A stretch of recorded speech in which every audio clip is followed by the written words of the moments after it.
Avoir est un verbe extrêmement important et qui a disparu des langues sémitiques. Il est remplacé par des succès d'années. Et c'est une erreur majeure parce que pour former le futur et pour former le passé, il faut savoir se servir de l'infinitif. Et l'infinitif se combine avec le verbe avoir.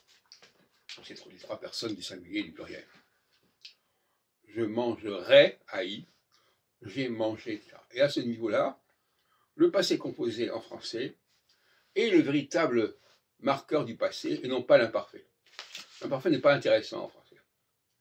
Ce qui est intéressant, c'est la dialectique futur passé composé.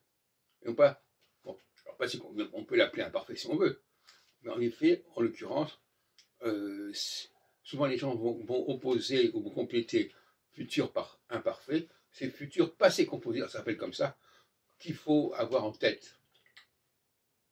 Et l'arabe n'a plus cette idée. Alors, ils ont remplacé ça par le pronom personnel.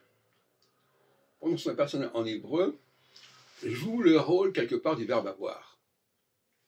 Rachavnu, nous avons pensé, ça vient du pronom personnel anachnu, et narchov, le futur également. Donc effectivement, le pronom personnel de l'hébreu, je reste du côté de l'arabe, correspond au verbe avoir en français. Mais ce qu'il faudrait savoir aussi, c'est que en français, nous avons le tort d'avoir un pronom personnel. Nous n'avons pas besoin de pronom personnel. Le verbe avoir est lui-même le pronom personnel. J'ai, et alors les autres langues latines comme l'espagnol et l'italien n'utilisent pas abusivement le pronom personnel comme nous le faisons en français. Ce qui est une des graves erreurs du français.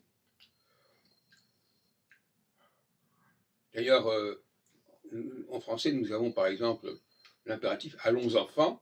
Vous voyez que là, quand nous disons « allons enfants », on n'emploie pas le « nous ». C'est une grave erreur. Et donc,